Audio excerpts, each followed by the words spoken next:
আমার দেশে ভোট নিয়ে বা কোনো কিছু যদি গোলযোগ হয় তাহলে যে কোনো কিছু করতে পারে, যে কোনো কিছু। গাজার উপরে যেরকম আমেরিকা জোর করে অত্যাচার করছে, আক্রমণ চালাচ্ছে, সেই কারণেই আমাদের ওইটাকে গার্ড করতে হবে।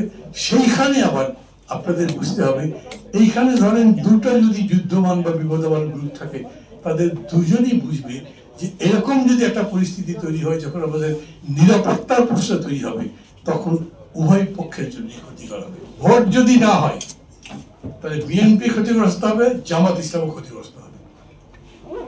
আমি মাহমুদুর রহমান মান্না বলতে পারি আমার আর অত কি ক্ষতি হবে, কিন্তু এইটা চিন্তা করি আমরা যদি আমাদের মতো করে অর্গানাইজ করতে পারি, যেইটা প্রত্যেক গ্রুপের উপরে প্রেশার দিতে পারে, that you have to behave. রাজনীতি যাতে রাজনীতির মতো হয়, মাস্তানি পান্ডামি না হয়, তার জন্য আমরা একটা ব্যালেন্সিং ফ্যাক্টর হতে পারি। কিন্তু তারপরেও যে উত্তাপটা ইতিমধ্যেই ছড়াবার কথা ছিল সেটা কিন্তু ছড়াতে পারেনি। বলছেন না অনেকে যে ভোটটা কি দুটো জোটে হবে না তিনটা জোটে হবে, সেটা এখনো নির্ধারিত নয়। ধরেন আমি, আমার দল বা আমাদের জোট গণতন্ত্র মঞ্চ, আমরা কি করব?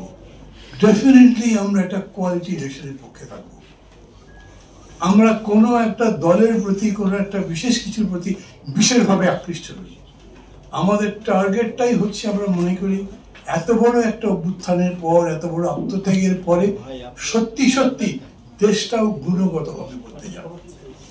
যদি প্রথম থেকে সরকার যত্নবান হতেই, তাহলে 13-14 মাসে পুলিশের মধ্যে হয়তো আরো কনফিডেন্স ফিরে আনা যেত। এই অ্যাপ্রোচই করা হয়নি। ওইরকম করে যদি চেষ্টা করা হতো, পুলিশ কমিশন গঠন করা হয়েছে, পুলিশের কি কি সংস্কার করা হবে প্রস্তাবগুলো বলা হয়েছে, কিন্তু কোনোটা কার্যকর হয়নি। আমরা হেলথের উপরে কোনো ওয়ার্ক করতে পারিনি, শিক্ষার উপরে কোনো কাজ করতে পারিনি, যদিও এই কমিশনগুলো কিন্তু নিজেরা বসেছে। চট্টগ্রাম বিশ্ববিদ্যালয়ে যখন ওরকম একটা হৃদয় বিদারক ঘটনা ঘটছে যে গ্রামবাসীরা গিয়ে ছাত্রদের পিটাচ্ছে, আর প্রক্টর ভাইস চ্যান্সেলর ফেসবুকে স্ট্যাটাস দিচ্ছে, ভয়েস দিচ্ছে, আমাদেরকে বাঁচান, আমাদেরকে ওরা মেরে ফেলছে, কেউ আসে নাই। জিজ্ঞেস করলে পুলিশ অফিসাররা বলেছে কোন দিকে যাব, সরকার তো আমাদেরকে কোনো ডিরেকশন দেয়নি। এইসব কারণেই দুর্বলতা থাকে। আমরা একদম তখনও বলেছি, একদল বদলে আরেক দলকে বসাবার লড়াই আমাদের নয়। আমরা আসলে দেশটা বদলাতে চাই, সমাজটা বদলাতে চাই, মানুষের অবস্থা বদলাতে চাই।